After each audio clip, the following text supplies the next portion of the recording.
Ang tech screw na ginagamit namin is ano, 2.5 size kasi kung ang tech screw mo pala, kaya pala ang hirap maghanap ng mga 4 inches, 5 inches. Kasi kung sobrang ano, sobrang haba, ano kasi ito eh, self boring to, wala na tong drill bit. Kaya ang mangyari kung mataas, mahirap siyang ano eh, magwiwigil-wigil siya kung sobrang taas nung ano, nung tech screw. Kailangan yung tama lang. Ayun oh. See? Nakita nyo yung bandang huli, yun yung part na nagbobore na siya ron sa C-purling. Ayan oh.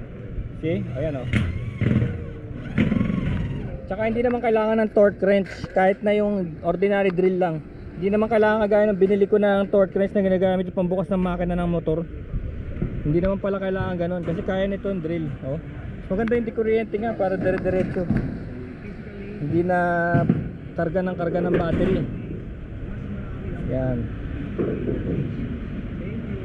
Haba ng wire namin eh.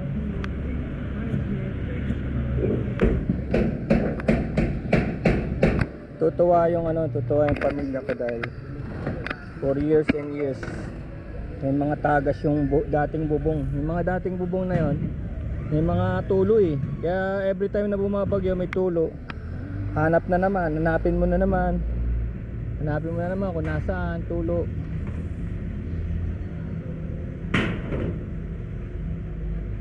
At least ito sigurado kang bago, wala sa in-betweener. Kung meron man tutulo dito sa mga yan, tech screw, makikita mo lang na kung saan ka maglalagay ng mga Vulcasil o Elastosil.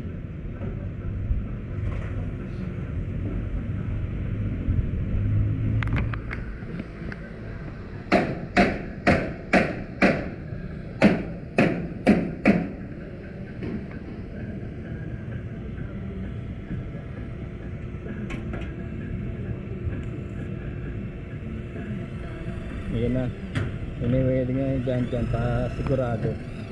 Mas maganda yung welding kaysa ron sa mga bolt lang. Saka mas madali. Ginagawa lang spot, matibay na yan. Spot lang yung... Saka tignan mo gamit na ano, tignan mo yung gamit na ano, hindi naman din masyadong malaki, maliit lang. So ito kailangan to martilyo, cabra yung tinanggal yung lumang bubong. Tapos yun yung drill na may torque.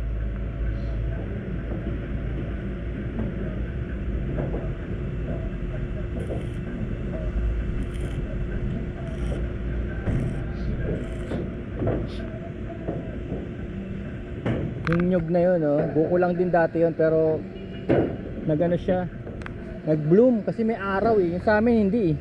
Nandun yung amin eh. Hindi nag-bloom dahil walang araw. Tapos kailangan pala kung gagalawin, kung puputulin yung niya habang bata pa. Kung puputulin dahon, nagtatampo. Ngayon may bunga na. Nga lang, laki na sinasakop. Mabot na sa amin yung nila, dahon. Ibubong namin eh. Ito kamyas yan eh, kamyas.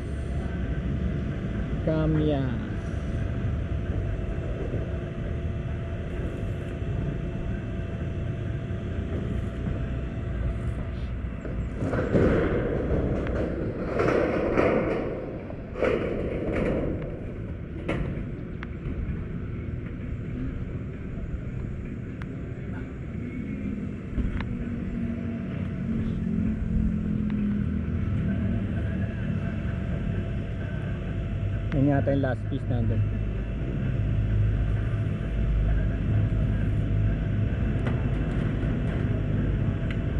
Galing no? Galing na nagagawa nito no? Kasi kung mabigat to, mahirap to dalhin sa bubong. Pero dahil maliliit na lang sila, dali silang akyat sa bubong.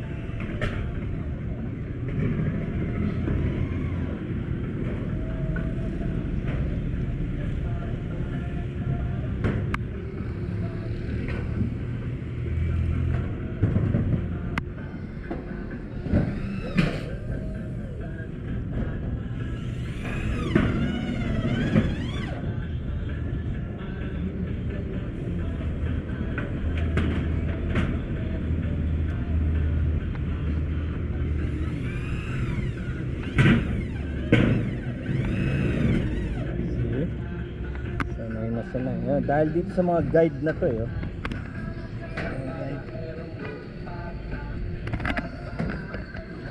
Kung hindi, clueless ka kung wala kang guide. Hindi mo alam kung tatama ba yun.